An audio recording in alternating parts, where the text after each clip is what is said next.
Welcome to my YouTube channel. आज के lecture में डिस्कस करने जा रहे हैं प्रीवियस ईयर के मोस्ट इंपॉर्टेंट क्वेश्चंस के बारे में क्लास 10th का।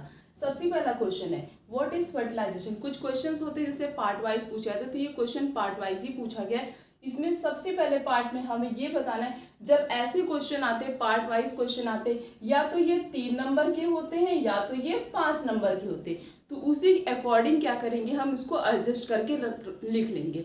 मीन्स अगर ये 3 नंबर का है तो पहला पार्ट 1 नंबर का, दूसरा पार्ट 1 नंबर का, तीसरा पार्ट भी 1 नंबर का होगा, तो 1 नंबर के अकॉर्डिंग हम लिखेंगे। सपोज करते ये क्वेश्चन जो है 3 नंबर में पूछा जाएगा, तो पहला पार्ट में ये पूछा गया व्हाट इज फर्टिलाइजेशन। फर्टिलाइजेशन क्या होता है, तो हम सिंपल टर्म में यही लिख देंगे कि fusion of male and female gamete. Means जब मेल गैमेट और फीमेल गैमेट दोनों एक दूसरे से फ्यूज करते हैं, उस प्रोसेस को क्या बोलते हैं, फर्टिलाइजेशन। नेक्स्ट पार्ट में पूछा गया distinguish between external and internal fertilisation. External और इंटरनल फर्टिलाइजेशन के बीच में डिफरेंस बताना है। डिफरेंस लिखने का सबसे बेस्ट ऑप्शन ये है कि हम कॉलम बना लेंगे, दो एक तरफ लिखेंगे इंटरनल, दूसरे तरफ लिखेंगे एक्सटर्नल। इंटरनल का मतलब होता है जब बॉडी के अंदर होता है। इंटरनल नाम से पता चला, इनसाइड मीन्स इंटरनल का मतलब क्या हो गया, इनसाइड। तो जब बेबी का डेवलपमेंट मदर की बॉडी के अंदर हो, इनसाइड हो, उसे कहते हैं इंटरनल फर्टिलाइजेशन। एक्सटर्नल नाम से पता चला, आउटसाइड मीन्स बेबी का डेवलपमेंट बाहर होना। एग्जाम्पल तो लिखेंगे हम, इंटरनल फर्टिलाइजेशन का एग्जाम्पल हो गया ह्यूमन बीइंग, क्या हो गया, ह्यूमन बीइंग। और एक्सटर्नल फर्टिलाइजेशन का हो गया, जैसे इसका सबसे बेस्ट एग्जांपल है फ्रॉग हो गया, फिशेस हो गए, ये सब किसका एग्जांपल हो गया, एक्सटर्नल फर्टिलाइजेशन। और इंटरनल का ह्यूमन बीइंग हो गया और मंकी हो गया, ये सब किसका एग्जांपल है, internal fertilisation. Then next part, what is the site of fertilisation in human being. ये बताना है कि ह्यूमन बीइंग में फर्टिलाइजेशन कहाँ पे होता है। तो फर्टिलाइजेशन कहाँ होता है, फैलोपियन ट्यूब। अगर हम कंफ्यूज हों, मीन्स कि फर्टिलाइजेशन कहाँ होता, नहीं याद हो रहा, एफ से फर्टिलाइजेशन, एफ से फैलोपियन ट्यूब। ओविडक्ट भी हम लिख सकते हैं क्योंकि फैलोपियन ट्यूब का दूसरा नाम क्या है, ओविडक्ट है। तो एफ से फर्टिलाइजेशन, एफ से क्या हो गया, फैलोपियन ट्यूब। तो फर्टिलाइजेशन कहाँ पे होता है, फैलोपियन ट्यूब में होता है। The next question is define the term unisexual and bisexual, giving one example of each. इसमें क्या करना है, यूनिसेक्सुअल और बाइसेक्सुअल, पहले तो ये बताना है कि यूनिसेक्सुअल बाइसेक्सुअल क्या होता है, उसके बाद यूनिसेक्सुअल और बाइसेक्सुअल दोनों का एग्जाम्पल बताना है। ऐसे समझना है हमें, कभी भी बायो में कोई भी टर्म ले तो उसको 2 पार्ट में हम डिवाइड करेंगे तो उसका ऑटोमेटिक उसका जो आंसर होगा वो आ जाएगा। मीन्स उसकी मीनिंग क्या है वो आ जाएगी। जैसे अगर हम यूनिसेक्सुअल को डिवाइड करेंगे 2 पार्ट में, तो एक में आ गया यूनी और एक में आ गया क्या, सेक्सुअल। तो यूनी का मतलब क्या होता है, एकदम यूनिक, अलग। तो जिसके पास सिंगल मीन्स जिसके पास या तो मेल प्रेजेंट होगा या तो फीमेल। यूनिक का मतलब क्या हो गया, एक सिंगल। यूनिक का मतलब एकदम यूनिक, अलग, एकदम स्पेशल। तो यूनिक का मतलब क्या हो गया, सिंगल। तो जिसके पास या तो मेल प्रेजेंट होगा या तो फीमेल। सेक्सुअल का मतलब क्या हो गया, सेक्स है, जिसके पास या तो मेल या तो फीमेल, दोनों साथ में नहीं होंगे, दोनों से एक ही प्रेजेंट होगा, दोनों में से कोई एक प्रेजेंट होगा, उसे कहते हैं यूनिसेक्सुअल। तो या तो स्टेमन प्रेजेंट होगा या तो पिस्टल प्रेजेंट होगा। या हम ह्यूमन बीइंग की बात करें तो या तो स्पर्म या तो ओवम, मीन्स या तो टेस्टिस या तो ओवरी। तो इसमें क्या होगा, या तो जो है एक स्टेमन प्रेजेंट होगा या तो पिस्टल, दोनों एक साथ नहीं प्रेजेंट होंगे। जिसके अंदर एक single sexual reproductive system present होगा, एक सिंगल सेक्स प्रेजेंट होगा, उसे कहते हैं यूनिसेक्सुअल। अब यूनिसेक्सुअल का एग्जांपल हो गया पपाया और वाटरमेलन। इसमें क्या होता है, ये यूनिसेक्सुअल है, इसमें या तो मेल प्रेजेंट होगा या तो फीमेल, दोनों एक साथ नहीं प्रेजेंट होते। देन नेक्स्ट इज, अगर हम बाई को इसको डिवाइड करें 2 पार्ट में, तो बाई का मतलब क्या होता है, बाई का मतलब होता है 2, और सेक्सुअल का मतलब क्या हो गया, सेक्सुअल। जिसके पास दोनों सेक्सुअल हो, मीन्स मेल भी प्रेजेंट होगा फीमेल भी प्रेजेंट होगा, उसे कहते हैं बाइसेक्सुअल।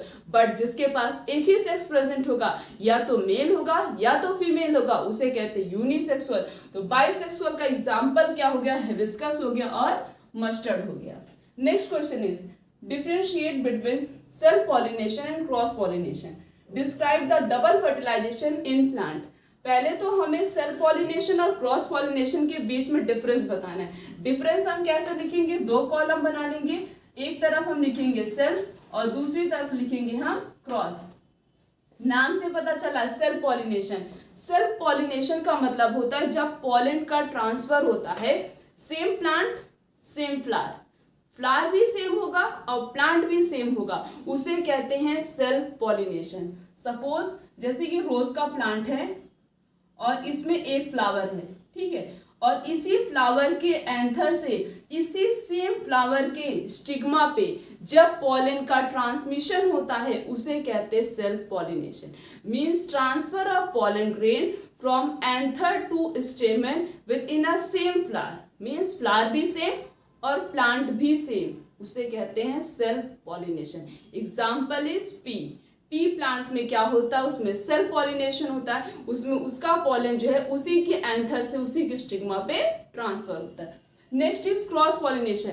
नाम से पता चला क्रॉसिंग होना, मींस एक प्लांट के एंथर से दूसरे प्लांट की स्टिग्मा पे जब पॉलन का ट्रांसफर होगा उसे कहते हैं क्रॉस पॉलिनेशन। तो ये डिफरेंस हो गया किसके किसके बीच में, self pollination and cross pollination. Next part में क्या पूछा गया है कि describe double fertilisation in plants. Plants में डबल फर्टिलाइजेशन कैसे होता है।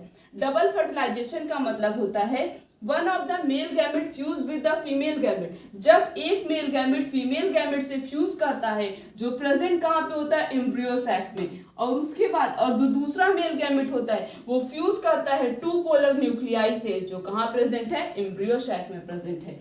एक मेल गैमेट फ्यूज करेगा फीमेल गैमेट से जो कि एम्ब्रियो सैक में प्रेजेंट है, दूसरा मेल गैमेट फ्यूज करेगा टू पोलर न्यूक्लियाई से, वो भी एम्ब्रियो सैक में ही प्रेजेंट है। तो ये प्रोसेस क्या हुआ, दो बार हुआ, एक बार फीमेल गैमेट से फ्यूजन हुआ, एक बार पोलर न्यूक्लियाइसिस का फ्यूजन हुआ।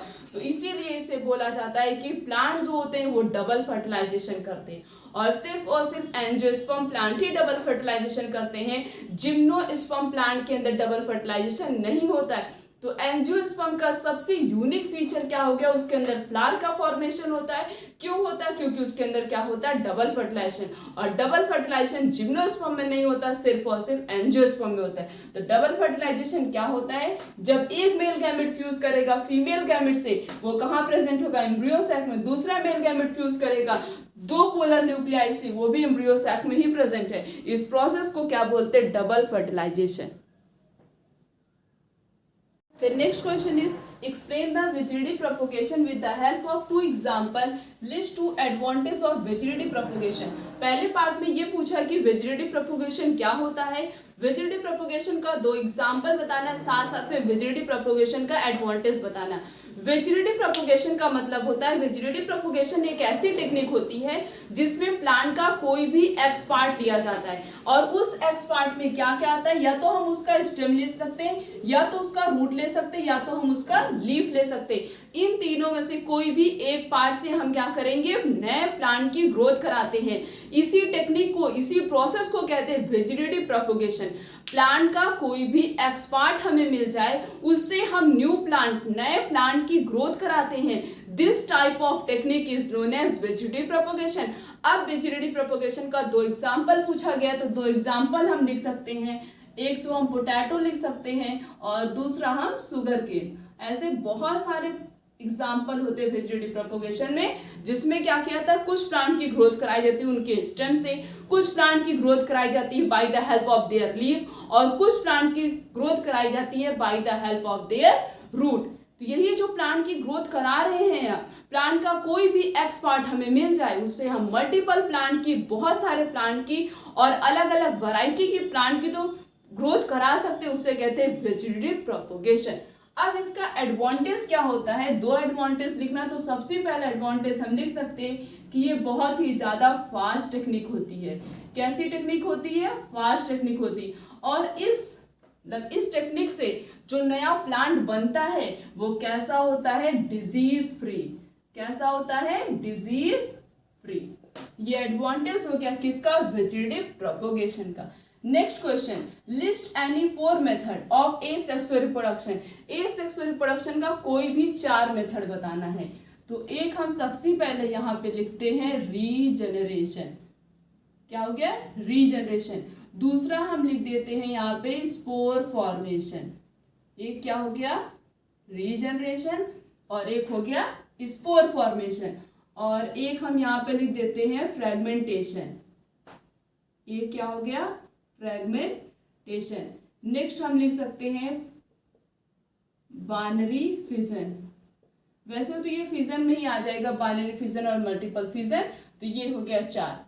क्या क्या हो गया? Regeneration, spore formation, fragmentation and binary fission. ये 4 मोड हैं किसके? एसेक्सुअल रिप्रोडक्शन के। Next question is what does HIV stand for. पहले तो हमें HIV का फुल फॉर्म बताना है। HIV का फुल फॉर्म होता है ह्यूमन इम्यूनो डिफिशियंसी वायरस। क्या होता है? Human immunodeficiency virus. उसके बाद क्या पूछा है? Is AIDS is an infectious disease. क्या एड्स इन्फेक्शियस डिजीज है? इन्फेक्शियस डिजीज का मतलब होता है ऐसी डिजीज जो एक पर्सन से दूसरे पर्सन में ट्रांसफर होती है बाय देयर कांटेक्ट। उनके कांटेक्ट में आने से ये डिजीज एक पर्सन से दूसरे पर्सन में ट्रांसफर होती, उसे कहते हैं इन्फेक्शियस डिजीज। हाँ, एड्स कैसी डिजीज होती? इन्फेक्शियस डिजीज होती है। क्यों? क्योंकि एक पर्सन से दूसरे पर्सन में ट्रांसफर होती है बाय देयर कांटेक्ट, उनके कांटेक्ट में आने से। नेक्स्ट पार्ट में क्या पूछा गया है? List any 4 mode of spreading AIDS. 4 ऐसे तरीके बताने हैं जिससे एड्स डिजीज का क्या होता हो? ट्रांसमिशन होता हो। सबसे पहला है ब्लड ट्रांसफ्यूजन। ब्लड के द्वारा, मीन्स अगर किसी को एड्स हुआ है, उसका प्रॉपर हमने ट्रीटमेंट नहीं किया, चेकअप नहीं किया, किसी हेल्थी पर्सन में उसका ब्लड ट्रांसफर करा दिया, तुरंत ये डिजीज क्या होगी? उस पर्सन से किसी हेल्थी पर्सन में ट्रांसफर हो जाएगी। और नेक्स्ट मोड है सेक्सुअल कॉन्टैक्ट। मीन्स अगर किसी भी पर्सन को एड्स हुआ है, उनके सेक्सुअली कॉन्टैक्ट में आने से ये डिजीज तब भी ट्रांसफर होती है। Next is sharing infected needles. Needles share करने से किसी पर्सन को जो है हुआ है एड्स, हमने उसके ऊपर जो निडल का यूज़ किया और वही सेम निडल हमने किसी हेल्थी पर्सन में यूज़ कर लिया, तब भी ये डिजीज़ क्या होगी? उस पर्सन से और नॉर्मल पर्सन में ट्रांसफर हो जाएगी। Next is mother body to their baby by placenta. अगर मदर को एड्स हुआ है तो प्लेसेंटा की हेल्प से, क्योंकि प्लेसेंटा से ही बेबी को जितनी भी रिक्वायरमेंट होती है सब मदर फुलफिल करती है। तो मदर को अगर एड्स हुआ है तो प्लेसेंटा की हेल्प से उसके बेबी को भी एड्स डिजीज हो सकती है। तो ये 4 तरीके थे जिससे एड्स डिजीज जो है एक पर्सन से दूसरे पर्सन में क्या होती है? ट्रांसफर होती है। हमने इस लेक्चर में प्रीवियस ईयर के मोस्ट इंपॉर्टेंट क्वेश्चंस के बारे में डिस्कस किया। आने वाले लेक्चर में इस तरीके से और भी बहुत सारे क्वेश्चंस के बारे में डिस्कस करेंगे। आज का लेक्चर यहीं तक। Thank you.